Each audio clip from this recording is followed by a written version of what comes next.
তোমরা কেমন আছো? আশা করি ভালো আছো, আমিও ভালো আছি। তোমাদের জন্য একটা নতুন রেসিপি নিয়ে চলে এসেছি। চলো দেখে নেওয়া যাক আমি কি রেসিপি করি, তারপরে তোমাদের সঙ্গে শেয়ার করব। চুলগুলো কেটে নিয়েছি, কেটে ধুয়ে এখানে রেখেছি। আর এখানে প্রেসার কুকার দিয়ে দিয়েছি, এর মধ্যে জল দিয়ে দিয়েছি, এর মধ্যে একটু লবণ দিয়ে দেবো। দিয়ে এবার ইঁচড়গুলো আমি এর মধ্যে দিয়ে দেবো। ইঁচড়গুলো দিয়ে দিয়েছি, এবার প্রেসারের ঢাকনাটা আমি লাগিয়ে দেবো।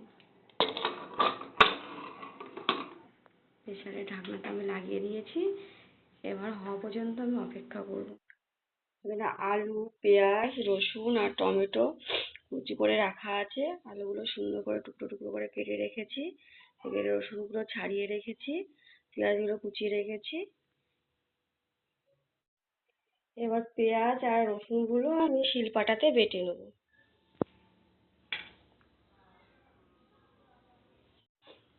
এগুলো পেঁয়াজগুলো বেটে নিচ্ছি। এঁচড়গুলো সেদ্ধ করে নিয়েছি, এখন আমি এগুলো চটকিয়ে নেব।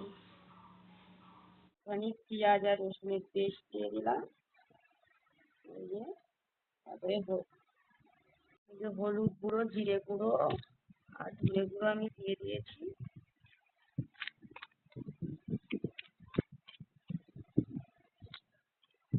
আমি একটু ভালো করে মাখিয়ে নেব।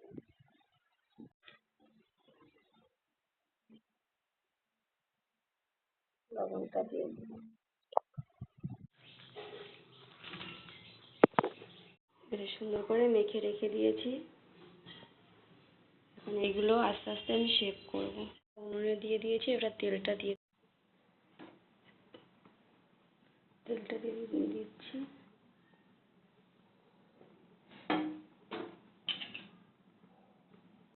আমি ইঁচড়গুলো এক একটা করে মাছের আকারে শেপ দিয়ে করে রেখেছি। চলো এবার এগুলো ভেজে নেওয়া যাক। আমি এবার এক একটা করে ভেজে নিই। দেখো কি সুন্দর লাগছে, তেলের মধ্যে দেওয়া হয়েছে, পিসগুলো কি সুন্দর লাগছে বলো।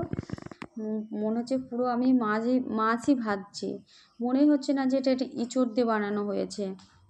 তোমরা ভেজে খেয়ে দেখবে, ইঁচড়ের এরকম মাছের রেসিপি খুব ভালো লাগবে। দেখো এগুলো হয়ে এসছে, আমি এবারে একটা একটা করে তুলে নেব।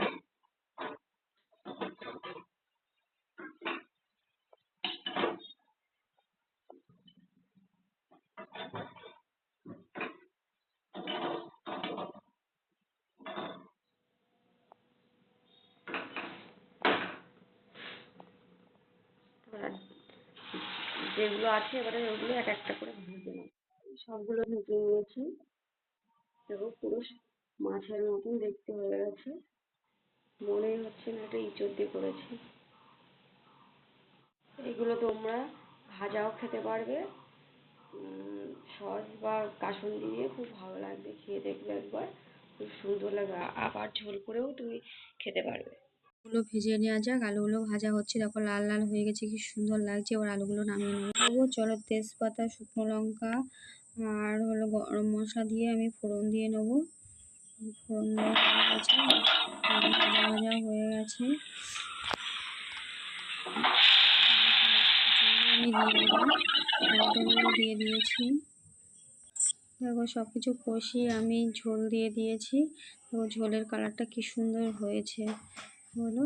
এবার আমি এক একটা করে সবগুলো মাছ ছেড়ে দিচ্ছি। বলো তো, তারাই কষানোর ভিডিওটা আমি চালিয়েছি, অন করিনি, ঠিক আছে, ওই জন্য ওইটুকু দেখাতে পারলাম না। দেখো কি সুন্দর লাগছে। আর এই ইঁচড়ের যে শেপগুলো দিয়েছি মাছের মতন, মনে হচ্ছে পুরো মাছ। তোমরা করে খেয়ে দেখবে, সত্যি বলছি খুবই ভালো লাগবে। আমি অনেকবার করেছি রেসিপি, তো এবার তোমাদের সঙ্গে শেয়ার করলাম। এখন অসময়ে যখন ইঁচড়ের টাইম ছিল তখন আমি করতে পারিনি, এখন তোমাদের সঙ্গে শেয়ার করলাম। দেখো কি সুন্দর লাগছে, সত্যি খুব ভালো লাগছে, খেতেও তেমনই হয়েছে। দেখো আমার বর এদিকে স্যালাড কেটে রেখেছে। বলো আমার ঝোলটা কেমন হয়েছে, খুব সুন্দর হয়েছে না বলো। যদি নতুন নতুন রেসিপি দেখতে চাও তাহলে শেয়ার